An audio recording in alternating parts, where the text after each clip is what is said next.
রহমতুল্লাহ। IB মিডিয়ার পক্ষ থেকে আপনাদেরকে শুভেচ্ছা ও অভিনন্দন। জীবনের প্রথম কিনা রোডের নাম elevated expressway. Elevated express way তো উঠলাম জীবনের প্রথম। দেখেন, যারা এখনো আমার মতন আছেন এটি দেন নাই, বাংলাদেশে বাস করেন, কিন্তু বাংলাদেশে মাননীয় প্রধানমন্ত্রী জননেত্রী শেখ হাসিনা, জাতির জনক বঙ্গবন্ধু শেখ মুজিবুর রহমানের কন্যা, যিনি এত সুন্দর করে সাজাইলেন, আপনাদেরকে একটু দেখার জন্য আমি আইবি মিডিয়াতে দিছি, বুঝছেন। কারো যদি মন চায় কিছু কমেন্ট করেন, আর যদি সম্ভব হয় মাঝে মধ্যে এখান দেন। সমস্যা হইল আমরা যারা হুন্ডার যাত্রী বা অটো যাত্রী, এই সিএনজির যাত্রী, তারা কিন্তু এটার উপর দিয়ে উঠতে পারতাম না। এটার উপর দিয়ে উঠান লাগবো যারা ভিআইপি অর্থাৎ প্রাইভেট কার যাদের আছে।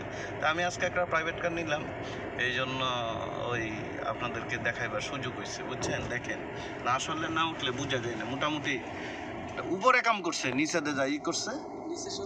হ্যাঁ, না নিচে দেওয়া ভালো করছে। ওই ট্রেনের রাস্তার মধ্যে আপনার ওই দিন ছিলাম, দেখলাম যে আপনার আডুহমান কি এর চেয়ে অনেক বেশি, অর্থাৎ আপনার প্রায় কমর সমান পানি, তাই হালকা বৃষ্টি হইলে। তাহলে আমি কইলাম আর এমন রুট করে লাভ কি, নিচের দিয়ে যদি মানুষে না যায় তারে, এই আর কি। আচ্ছা, যাই হোক, এরপরেও যদি কখনো আমি ক্ষমতায় যাইতে পারি, আমি আপনাকে দেশটারে অনেক সুন্দর করে দেবো, এটাও নিশ্চিত। আমার কিছু প্ল্যান আছে, দোয়া করেন যাতে বাস্তবায়ন করতে পারি। আর আপনারা দেখেন, লাইক কমেন্ট শেয়ার তাহেন, আর যদি ভালো লাগে কিছু পরামর্শ দিয়েন।